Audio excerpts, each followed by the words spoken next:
Yosh, bienvenue sur Manga Corp. Aujourd'hui, on vous présente quelques mangas qui se sont terminés en 2022.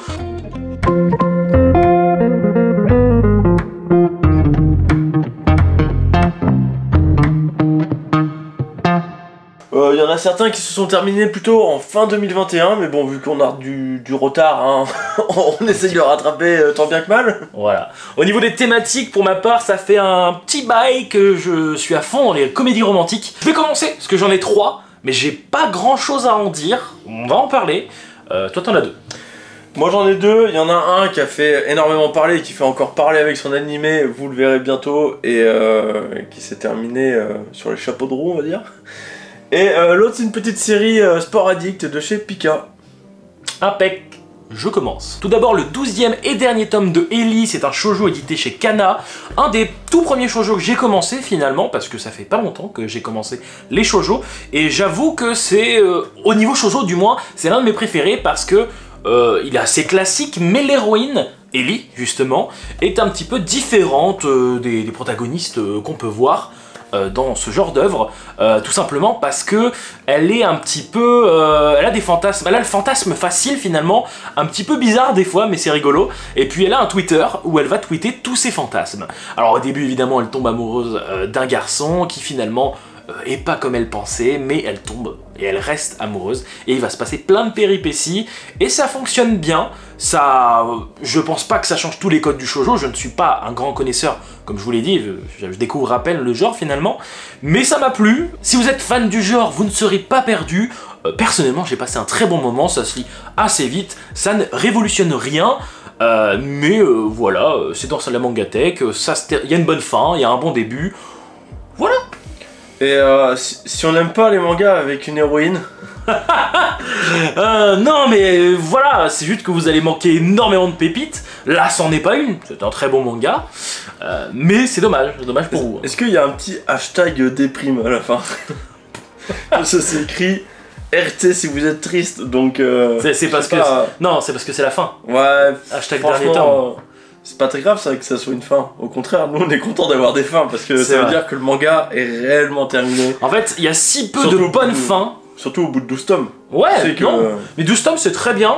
On s'ennuie pas. Après, c'est une série. En ce moment, je lis beaucoup de séries que je termine d'une traite. Là, c'est une série que j'ai suivie au fil des tomes. Et c'est vrai que tout de suite, au niveau du rythme, je peux avoir oublié quelque chose, finalement. Mais de ce que je me souviens, je trouve que le rythme est très très bon. Voilà, pas incroyable non plus, mais un bon manga. En fait, dans l'ensemble, il est bon. Voilà, ni plus ni moins. Pareil pour moi, j'ai très peu d'expérience dans les shoujo. Hein. Moi, celui que j'avais kiffé, c'était mon colloque d'enfer. Que tu vas vendre? Et oui, certainement que je vais me séparer parce que fini, hein, et puis enfin bientôt fini. Il a dit je veux pas garder cette merde pour fille dans ma mangatech. C'est totalement faux parce que c'était un super shoujo en plus. Avec une fin en 11 tomes. Donc, il est terminé? Un tome de moins. Ouais, tu l'as acheté? Non, il va être terminé. Ah, donc on en reparlera bientôt dans ce format-là. Et du coup, j'aime bien les dessins de celui-là aussi.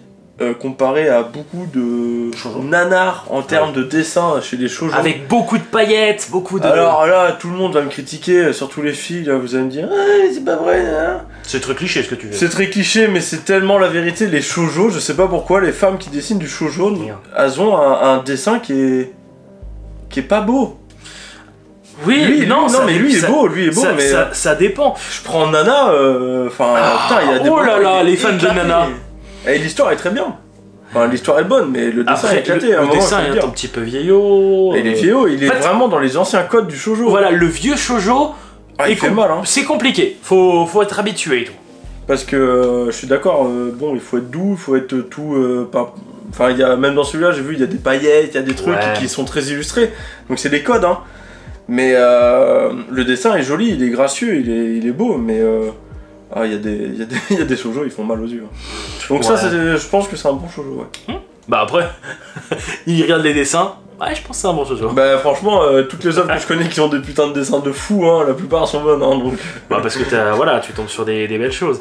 Non, mais voilà, n'hésitez pas si vous voulez tenter, c'est une série en 12 tomes, c'est pas trop long non plus. Et puis vous êtes sûr, comme je vous l'ai dit, vous aurez pas de plot twist incroyable, de cliffhanger de fou, mais on passe un bon moment, et puis voilà quoi.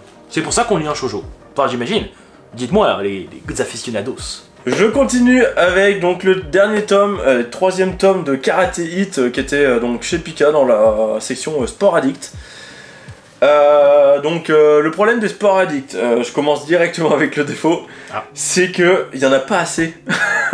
En termes de tomes En termes de tomes, parce qu'on a eu Full Drum en 5 tomes, que j'avais déjà parlé je crois dans ce genre d'émission, qui se finissait en mode un match, et après quelques années plus tard, donc on avait quand même une fin, mais on restait sur notre fin puisque c'était pas assez développé. T'as la série En Garde aussi chez Pika. En Garde, mais oui, mais ça va être le même délire. Mais non, mais c'est déjà terminé. Ah oui, mais voilà. C'est déjà terminé, et je crois que c'est en 3 tomes. Et du coup, ça c'est écrit normalement au début ou à la fin, sur les retours. Là, voilà. Tu vas y arriver, t'inquiète. Ah oui. Ah ben pareil, hein. Ushikomi, série sur le judo, série en 7 tomes. Swimming Ace, série en 5 tomes. En fait, souvent, elles dépassent pas les 10 tomes, vraiment pas les 10 tomes, donc elles sont même inférieures à 5. Ah ouais, t'aimes bien les séries courtes, toi, pourtant. J'aime bien, mais le problème, c'est que on te développe un truc en 3 tomes, et le problème des mangas de sport, ceux qui connaissent Hippo no Hajime et Shield 21 et tout, savent très bien que c'est minimum 30 tomes, en fait, une série de sport, parce qu'il y a le tournoi interlycée, il y a le tournoi international, national, et tout le bordel, enfin, c'est dans l'autre sens, mais... Et puis quand le manga est assez populaire, on va jusqu'aux mondiaux. Ce qui s'est pas très bien fini pour Shield 21. Donc là, on a eu nos petits combats, on est... Enfin moi j'ai grave kiffé le héros, il me fait trop triper le héros, il me faisait trop rire. C'est le mec qui, quand il voit un mouvement, il va le comprendre assez rapidement, mais il va surtout le répéter en mode shonen, quoi. Il s'entraîne comme un baiser. Genre, il le répète 500 000 fois, quoi. Ouais, c'est ça. En fait, des fois, ses entraîneurs ils lui disent ouais, il faut que tu fasses ça. En fait, ils se sont gourés dans la façon de leur dire, de lui dire, et en fin de compte, il va faire 4 fois l'entraînement de plus que les autres. Et du coup, on se retrouve avec un personnage qui a une facilité pour le karaté, et on va le suivre avec son meilleur ami qu'il rencontre, qui lui est un génie du karaté en revanche. Donc il y en a un qui part avec, pas un handicap, mais aucune connaissance, mais avec un avantage. Et l'autre par contre qui est déjà un génie, mais parce qu'il en fait depuis qu'il est tout petit, mais c'est un génie. Et par contre il y a une rivalité, mais une grande amitié par contre. C'est pas une rivalité toxique comme à la Naruto Sasuke. Ah, c'est une rivalité amicale. C'est vraiment une rivalité où ils sont, vas-y, ils s'encouragent. Je te tire vers le haut et du coup tu progresses plus vite parce que c'est un peu Vegeta et Goku en ce moment. C'est ça, ouais, c'est ça carrément. Du coup, Karate Hit, vraiment très très bonne série en 3 tomes. Le problème, c'est qu'on en veut plus. On veut le voir se développer encore plus, le héros. En termes de dessin, c'est pas non plus incroyable. Non, c'est simple. C'est très simple. Ouais. Parce que franchement, il y a quelques expressions où je suis en mode... Ouais, bon... C'est pas... Franchement, c'est loin d'être dégueulasse. Bon, après, c'est le mec qui dit ça, qui lit que des isekai avec des expressions qui sont toutes les mêmes. Putain, j'ai eu un isekai en tête où le gars a pas d'expression, mais effectivement... Ouais, non, pas tous. Donc voilà, une bonne fin. Après, de toute façon, je pense que tous les sports addicts, ils ont une bonne fin, parce que on est dans la joie et la bonne humeur. Oui, bah... Et on est sur des fins ouvertes, donc on s'y attend un peu. Qui peut gêner, mais bon, en 3 tomes, c'est compliqué. Ouais. Et au niveau technique, toi qui adores justement apprendre des choses, niveau technique, en fait, on apprend surtout sur le côté arbitrage en fait du sport. Donc ça peut nous donner envie d'en faire parce qu'on comprend les coulisses du sport de karaté, les points, comment ça marche, ça nous montre quelques petites techniques, comment on fait pour marquer des points aussi au karaté, via les techniques. Après, voilà, en 3 tomes, on n'a pas le temps de peaufiner des trucs de fou. Mais pour te dire, vas-y, j'ai envie de commencer un sport, c'est très intéressant. Et petite anecdote, quand j'étais en déplacement à Cultura, j'ai conseillé tous les sports addicts de Pika à 2 femmes qui travaillaient pour une école un peu religieuse privée. Du coup, elles sont arrivées avec des étoiles dans les yeux en mode « Ouais, les élèves elles demandent du One Piece, c'est pas trop la bagarre ?» Bah c'est un truc de pirate, oulala, bah du coup va pas prendre ça hein. Bon, du coup, conseiller des femmes comme ça qui ont des règles à suivre par rapport à leur école, très religieuse, très privée et tout, c'était compliqué, mais sport addict, ça rentrait parfaitement dedans. Du sport, les jeunes, ils... L'esprit de compétition... C'est ça, et j'aurais conseillé Aoshi aussi. Ou Aoi... Que tu n'as pas lu? Si, j'ai lu les premiers chapitres. Mais c'était trop Olivier Tom, donc enfin pour moi, hein, de ce que j'ai vu dans les premiers trucs. Je préfère Blue Lock, tu vois, c'est un peu plus... C'est différent, hein. C'est un peu plus rentre dedans. Ouais, c'est pas la même chose, hein. Donc voilà. Bon, cette fois, je vais être moins gentil. C'est Love Instruction, le tome 16. Ça fait longtemps, très longtemps que j'attends. À l'époque où j'ai commencé, bon, je dis j'ai commencé, ça faisait un petit moment déjà. Fort longtemps. Ouais, au début, quand j'ai découvert, alors c'était Dragon Ball, c'était Fairy Tail, c'était... Je vais pas chercher ailleurs, j'ai pas internet, je m'en fous, voilà. Par la suite, ça a été animé, beaucoup l'époque de la puberté, donc beaucoup de ecchi, énormément. Et par la suite, en manga, c'est aussi, il y avait aussi un attachement au ecchi finalement, ce qui m'a fait acheter Love Instruction, que j'ai trouvé très bien à l'époque. J'étais en mode c'est vachement cool, mais il y a un tome tous les 1 an, 2 ans, compliqué. Du coup j'ai fait bon, on va suivre. Pour vous faire un petit peu le synopsis de Love Instruction, c'est tout simplement un jeune homme de 18 ans qui elle est très féminin, tout le monde... il s'est fait vraiment emmerder durant sa scolarité parce qu'il y avait des mecs qui disaient aux filles oh bah de toute façon lui il est plus belle que vous et d'autres choses comme ça. Et en fait les filles se vengeaient finalement sur lui, ce qui a développé en lui une peur extrême du genre féminin finalement. Sauf que lui ça le fait chier parce qu'il a 18 ans, c'est un mec qui veut être viril. Et il veut Ken. Et il veut Ken et il veut avoir une relation finalement avec des filles. Donc il veut soigner un petit peu ça. Et il va se passer différentes situations qui vont faire que il va se retrouver à vivre avec sa tante. Et sa tante, déjà il y a plusieurs particularités. Déjà elle est vraiment très bonne. Me prenez pas pour un pervers ou quoi que ce soit, c'est vraiment ce qui est dit, d'accord? Il n'arrête pas de le répéter dans le premier tome, que ça soit lui, ses potes ou quoi que ce soit. Alors du coup c'est le dernier tome. Et du coup sa tante a comme particularité d'étudier l'histoire finalement du Japon et surtout un certain seigneur qui avait différentes femmes. Il en avait plusieurs. Et elle étudie énormément ça. Alors c'est beaucoup plus développé évidemment dans l'histoire, mais je n'ai absolument rien retenu. J'en ai un peu rien à foutre aussi. Et du coup elle a voulu faire cette expérience avec son neveu. Donc lui trouver... le même nombre de femmes, je sais plus si c'est 12 ou plus, mais qui correspondent un peu au tempérament de chacune des concubines des femmes de ce seigneur. Et du coup, il va avoir cette mission, aller draguer finalement ces femmes qui sont très différentes. Hein. On a des filles plus jeunes que lui, des filles beaucoup plus vieilles que lui. Il y a même une fille qui a moins de 10 ans, et j'ai eu très peur, et finalement... On n'était pas forcément dans une relation amoureuse, donc là-dessus, j'étais rassuré, et vous pouvez l'être aussi. Le souci, c'est que après quelques années, j'ai mis en pause cette série, je me suis dit je vais attendre que tous les tomes sortent, ce qui est arrivé récemment, et je me suis fait toute la série, enfin du moins les derniers tomes, je me suis rendu compte que cette série finalement me ne volait pas trop. Alors j'ai grandi depuis, et pourtant je suis un lecteur d'isekai, hein, je suis pas un lecteur de seinen, donc personnellement j'ai pas besoin que ça vole très haut pour que ça me plaise. Mais là c'était non quoi. C'était non parce que la fin, je vais pas vous spoiler, hein, mais il n'y a pas vraiment de finalité. C'est une fin ouverte, hein, pourtant ils avaient tout pour faire une fin, voilà. L'auteur en plus, et je crois que c'est une femme, nous dit « Je suis désolé, mais je dessine pas assez vite, donc on va s'en arrêter là ». Bon, clairement, elle nous chie à la gueule. mais d'autant plus que ça n'a pas servi à grand chose. À part que, voilà, il s'éken, il est un peu plus... voilà. Ça commence avec un laissage de chatte. Mais direct. Stop, on est au tome 15. 16. On est le dernier tome, évidemment que... Enfin, bon, bref, même si... Ouais, non, mais c'est la première page, c'est t'ouvres, bam, t'as ça, c'est... D'accord. Alors après, ça va plaire à certaines personnes pour différentes façons, parce que la façon de faire de Terumi, je crois que c'est le héros, est parfois à la limite d'une agression sexuelle. On va pas se mentir que parfois, je me dis, frérot, de 1, t'es avec ta cousine, de 2, t'es à moitié en train de lui mettre les doigts sans qu'elle soit d'accord. C'est limite. Non, en vrai, tu peux limite. Je vous laisserai en juger. Il y a beaucoup de ecchi. Beaucoup, il y a chaque page. Tué dans le dernier tome. Ouais. Putain, il y a que de ça. Il y a même pas de bulles, il y a pas de place pour les bulles.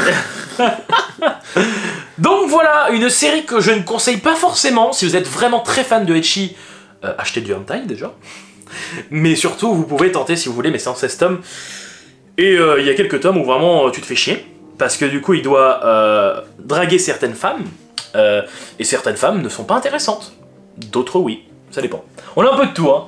On a un peu C'est des la meufs... gamine de 10 ans, Ouais. Je crois que ça se termine sur un... Je suis bientôt prête. Bon, je me rappelais plus de ça. Ah mais c'est ça, hein. Parce que ça fait 1 an plus tard et après, Elle quand elle lui dit « Je suis sûr qu'il va t'aimer au premier coup d'œil. » Alors je sais pas de qui il parle et de qui elle parle. Mais non, mais je crois que... Attends. Mais je crois que ça va finir en zonzon. C'est vrai. C'est vrai. Oh les japonais. Ah, Tu vois, non. j'ai même pas besoin de lire l'œuvre que j'arrive à comprendre les 3 dernières phrases. Hein. C'est Non, pour mais- vous dire à quel point ça vole vraiment pas haut. Tout ça pour dire que c'est une série qui m'a suivi durant plusieurs années, ou que j'ai suivi durant plusieurs années. Et bon... Il y a des trucs derrière la jaquette à souris. Ah, t'as vu? Hein? C'est parce que d'habitude c'est le contraire. Normalement ça sourit et tout, c'est normal, c'est habillé dans le manga, et derrière la jaquette c'est un poil. Bah là c'est le contraire. Bon, t'as pas de questions? Tu sais, Inaba c'est un mec qui se bat dans Kenga. Voilà. C'est ma seule question. D'accord. Ok. Non, c'est pas du tout mon style et je sais pourquoi je lis pas ce genre d'œuvre parce que en fait y a pas d'histoire. Enfin, j'ai l'impression que t'es parasité tout le long de ton œuvre par du cul et du Bah après c'est pas... C'est un peu le but. Donc Oui, clairement oui. si on prend ce tome c'est Je veux ça. dire, t'arrives au tome 16, t'as ça, tu te dis que les 15 autres, ils étaient comment Il y en a des biens, il y en a des moins bien. Par contre, attention, Love Instruction ne vous instruit pas du tout à la sexualité. Faites pas ça chez vous, clairement. Et peut-être Love Story peut être mieux, j'ai pas lu. Love Story, ouais, je crois Il paraît que je Love l'ai Story, pas c'est lu, pas mal. mais de ce que j'avais vu à l'époque, j'ai souvenir que ça donnait des conseils après. Je sais pas s'ils étaient bons, Je sais pas. mais ça donnait. Mais il y des avait conseils. 40 tomes, hein. Ouais, il y en avait pas mal. Hein. Donc voilà, ça existe. C'est Rick, tu vas te séparer ou pas? Je pense pas. Juste parce que ça fait partie de moi. Et parce que Je sais pas, si peut-être j'ai plus que- internet, il faut bien que je trouve matière à... Enfin bref. Bon allez, moi je vous sors la grosse artillerie lourde. Oh. Le tome 34 de l'Attaque des Titans. Et je vais pouvoir en parler un peu aussi. Et petite édition limitée hein, pour Ouh. terminer cette série. Voilà, ça y est, on est enfin arrivé à la fin de cette série qui... Ben, en fait, pour moi, j'avais dit à l'époque que ça se terminerait en une 30aine de tomes. Bon, ben j'étais à 4 tomes de la vérité, donc je suis content de moi. Tiens, si tu veux le revoir. Ouais. Oui, parce que C'est vrai, quand Taku a fait une vidéo il y a pas longtemps, donc l'a lu aussi entièrement en 24 heures. Vous pourrez voir la vidéo peut-être ici. Et que dire de cette fin? Bon, l'attaque des titans, je vais pas vous le résumer, tout le monde sait ce que c'est. Oui, quand même. Je vous avoue que avec l'avis en plus que Taku m'a ressorti, parce que moi je l'ai lu tome par tome, et il y a eu des moments où ça a mis du temps à sortir, où tu perds un peu le fil. Bon, ce dernier tome, je trouve que c'était un peu accéléré. On a un tome qui est quand même plus gros que les autres, hein. Donc on peut se dire que bon, ils ont essayé de charbonner pour tout mettre dedans. Je suis pas déçu de la fin. Je suis pas déçu. Après, je suis en mode bon, ce que fait Eren, ça se discute. C'est chat, oui, c'est du. Ça se discute, mais après, je trouve que l'œuvre, dès le départ, elle était quand même what the fuck. Ceux qui disent ah, l'œuvre elle est pas what the fuck, bon, à partir du moment où t'apprends le secret sur les titans, Oui, tu commences à comprendre que bon, c'est pas juste une histoire de monstres errants dehors en fait. c'est là que ça part en Voilà. une autre œuvre. Et c'est d'ailleurs, Ouais, c'est ça. c'est un peu. Ça passe de shonen à un style seinen. je trouve. Ouais, ça, enfin, tu vois, c'est déjà. Seinen fantasy. Voilà, oui, c'est clair. Ça part en vachement fantastique. Bon, on me dira oui, des titans, c'est déjà fantastique. Oui, mais ça aurait pu avoir un petit côté un petit peu plus, je sais pas. Mais juste légende en fait, rester sur une légende. Ouais, genre ouais, pas d'explication des titans. Ouais, c'est ça. Ouais. Ça aurait pu être, je sais pas. Parce que là, on a une légende, ok, mais qui est maîtrisée en fait grâce au sérum. Et du coup, on est sur quelque chose qui reste un peu manipulable, contrôlable, et qui reste bon dans le corps des Eldiens. Bon, je suis content que c'est pas duré plus longtemps parce que franchement, on arrivait quand même au terme. Bah après, tout a été expliqué. Franchement, C'est ça. je crois qu'il y a qu'un truc qui a pas été expliqué. Ce qu'a absorbé Ymir. Ouais, je me rappelle plus trop de ça. Et bien, elle a absorbé quelque chose pour avoir le pouvoir. Je dirais pas plus pour pas spoiler. Mais du Ouais, je me coup, rappelle plus. qu'est-ce que c'est que ça? Ça, on sait pas. Alors, ça se trouve, c'est ça qui reviendra. Ils vont faire une série. Elle a absorbé le One Piece. Putain. T'imagines? Luffy, oh, c'est le One Piece. Oh, non, du coup, moi, la seule déception que j'ai, c'est que je kiffais voir Eren se transformer en titan. Et quand on a appris que quand tu venais à prendre possession d'un autre titan, comme le marteau par exemple, il pouvait en avoir le contrôle aussi, donc c'était une spécificité en plus. Je me suis dit, ouais putain, on va le voir trop souvent, maintenant il va se battre et tout, ça va être un gros truc de fou.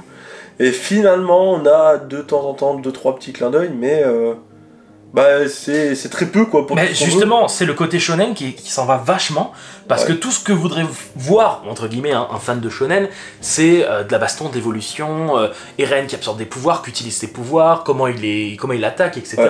Et là, c'est juste très intelligent sur plein, sur la deuxième partie, on le voit souvent en humain en fait. Ouais, en fait, c'est surtout des manipulations mentales, des choses comme ça. L'aspect très seinen finalement.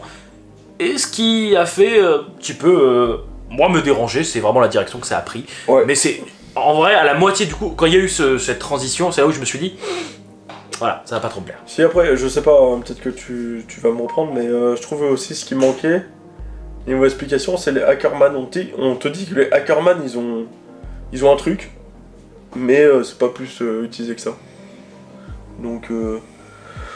Voilà, fin en demi-teinte, j'ai bien kiffé, mais faudra qu'un jour je me termine l'animé avec ma chérie, parce que on a commencé, mais on n'a pas continué. Ouais. Et alors qu'il y a tout sur Netflix, donc hâte de voir s'il y a une suite un jour ou une nouvelle œuvre de l'auteur, parce que finalement je me suis habitué à ces dessins de merde. Putain, le pire. Ça fait exception, hein. Mais voilà. Et on termine par une petite pépite. Personnellement, ça m'a plu. C'est ce qui m'a fait revenir finalement dans les comédies romantiques. C'est tout simplement We Never Learn, le dernier tome, le tome 21. Édité chez Kazé. D'ailleurs, je remercie Kazé qui m'a envoyé 20 tomes sur 21, je crois. Donc c'est ce qui m'a fait finalement découvrir tout ça. J'ai pu lire les 21 tomes d'un coup. Je crois que j'avais attendu que tout se termine pour pouvoir tout lire. Et ça m'a vraiment beaucoup plu. Tout simplement, alors on est sur une comédie romantique, hein, on est sur un héros qui va évoluer, etc. J'ai plus forcément les tenants et aboutissants. Je crois que c'est un peu dans le style de The Quintessentiel Quintuplette. C'est le héros qui est assez bon à l'école, c'est pas le meilleur, mais il est assez bon partout. Et du coup, il va devoir entraîner, ou du moins aider à réviser, les 2 génies du lycée. Ici, c'est des génies, mais c'est des génies dans une matière, pas les autres. Et le problème, c'est que ces dernières veulent absolument avoir une suite de carrière sur les domaines où elles sont vraiment pas douées. Par exemple, il y en a une qui est hyper forte en français, vraiment les profs ils pleurent quand ils voient les rédactions, les choses comme ça, sauf qu'elle veut partir en maths. Mais ça a une bille en maths. Et inversement, l'autre fille elle est trop forte en maths mais elle veut partir dans le français. Enfin, quand je dis dans le français, voilà, vous avez compris, dans la littérature, tout ça. Et du coup, son boulot, ça va être de les entraîner, évidemment. Il va se nouer une certaine relation. Il y a une autre meuf qui va arriver, qui est en fait l'amie d'enfance du héros, mais qui est aussi la championne de natation du lycée, sauf qu'elle n'est pas très bonne, évidemment, à l'école. Et va se rajouter 2 autres personnages, la prof et une ancienne étudiante. Alors vous inquiétez pas, il n'y a pas de relation entre un enfant, l'élève, le héros et la prof, du moins, j'en dis pas trop. Et ce qui est vraiment intéressant, c'est qu'on a plusieurs personnages, et moi les personnages qui m'ont vraiment fait kiffer, c'est tout simplement les 2, donc la prof et l'étudiante qui n'est plus étudiante, l'ancienne étudiante, tout simplement parce qu'elles sont beaucoup plus matures et ça se voit, et c'est intéressant. Donc on a une comédie romantique assez maîtrisée, parce que je les ai pas vus passer les tomes, et surtout les 5 derniers tomes sont des fins alternatives. Et ça, j'ai bien aimé. Il paraît que ça se fait beaucoup, mais je suis en pleine découverte du genre, donc j'ai pas encore lu tous les types d'œuvres qui se terminent comme ça. Donc ça se finit finalement au tome 21, mais on a 5 tomes où chaque tome est une fin pour une héroïne. Et ça marche bien. Il y a des gens qui aiment pas ça, c'est vrai. Personnellement, ça m'a plu. Donc en gros, on a 16 tomes de développement de l'histoire. Ça se lit plutôt rapidement. Il n'y a pas de tome qui ne sert à rien. C'est le cas par exemple dans Nisekoi, mais une autre vidéo sortira à ce propos. Donc voilà, je sais, toi tu connais pas trop ce genre, hein, mais... Pas du tout, Moi, il y a un truc qui me fait triper à la fin, c'est écrit arc suivant, le vôtre. Bah oui. Du coup, ça veut dire quoi? Ça veut dire que maintenant c'est à nous de créer notre propre histoire. D'accord. Et avec les Japonais, tu penses pas qu'il y a possibilité que, genre, ils reçoivent plein de lettres, et ils font un scénar, ils te ressortent un autre tome. Non, mais du coup, alors là c'est le tome... le 5-5, sur la route If. Exactement. Donc c'est une fin alternative. Celle... Je dis pas plus, d'ailleurs, je vais spoiler. Mais voilà, c'est bien fait. Alors, c'est pas un shoujo, c'est un shonen. Parce qu'on a un héros masculin qui va se dépasser finalement pour voir un petit peu les sentiments des autres. Parce qu'on a toujours un héros qui est un peu bouché, hein, par contre. Hein, voilà, il voit pas trop, tiens, est-ce qu'elle est amoureuse de moi? Est-ce que moi j'ai des sentiments pour elle? On sait pas trop, etc. Bon, voilà, faut être habitué à ça. Mais moi, je suis content d'avoir quelques persos matures. Ça m'a plu. Voilà ce que je peux en dire. D'accord. Bah moi je sais pas si... Je pense que ça sera jamais mon style en fait. Enfin... Non, c'est clair. C'est pas un manga que je conseillerais à tout le monde. Si vous aimez les shoujo, ça va vous plaire. Si vous aimez l'histoire romantique mais sans plus, sans pour autant aller dans du shoujo, ça peut vous plaire. Il y en a d'autres, après, hein, qui existent, qui sont très très bons. Le truc qui va me déranger, c'est comédie romantique, mais de ce que je vois, hein, c'est qu'il y a l'air d'avoir un mec et beaucoup de meufs. Là oui. Tu vois, et du coup, il y a toujours ce petit arrière-côté de un mec, un harem de meufs. Alors que je pense que les comédies romantiques me plairaient si on se faisait un truc un peu genre il y a 3 protagonistes avec 3 antagonistes féminins par exemple. Et 3 antagonistes féminins. Bah oui, tu vois, c'est les méchants. Les filles contre les garçons. Non. Ouais, c'est 3 amis et elles veulent me dire foutre la merde. je vais parler d'un titre tout à l'heure qui sortira dans une autre vidéo, ça s'appelle Real Life, et là, franchement, ça pourrait plaire. Je pense que Real Life me plairait. Parce que aussi, Real Life n'est pas considéré, je pense pas qu'il soit un casse comédie romantique, mais il aurait pu quoi, mais il n'est pas que ça. Mais on en reparlera, mais voilà, We Never Leave, ça fonctionne, et surtout, on est sûr d'avoir une fin qui va nous plaire, étant donné qu'il y en a quand même 5. D'accord. Mais certaines personnes disent, et je trouve l'argument assez intéressant, que les auteurs font ça quand ils sont en mode j'ai peur de prendre une décision, j'ai peur de passer, tu sais. Je suis en mode, il y a plein de protagonistes féminins, on en reparlera dans Nisekoi parce qu'il n'y a pas de fin alternative dans Nisekoi. Et ben justement, faut prendre une décision. Et là, on sent un petit peu vers où l'auteur veut aller, mais en même temps, il se dit ah, je vais peut-être quand même faire 4 autres tomes pour voilà. Bon, après, c'est peut-être aussi pour la. Oui, peut-être pour la moula, mais personnellement, j'aime bien parce que l'auteur, celle qu'il a choisie, c'était pas celle que je voulais. Et du coup, il y en avait les 2 autres personnages que j'aimais bien, ils ont eu leur fin, et voilà, je suis content. Et ben ça sera tout pour cette vidéo. Tout à fait, monsieur. 5 tomes là, qui va vous permettre de vous décider à acheter la série ou pas. Avec des titres vraiment très différents. Parce que c'est toujours compliqué, hein, que ce soit une petite ou une grande, de se dire putain, est-ce que la fin va être bien? Ah oui, ça. Tu vois, une petite et une grande. Ouais. Ouais, bah oui, parce que... Non, parce que... Bon, dans les autres cas, hein... C'est pas taille qui compte. Voilà. Donc n'hésitez pas à nous dire si vous avez lu ces œuvres. Bon, Attaque des Titans, je pense qu'il y aura des avis dessus. Mais pour les comédies romantiques aussi, un petit peu, n'hésitez pas. Mais le gars, bah, il en a plus rien à foutre. Allez, je me casse, Yosh. Allez, et Yosh.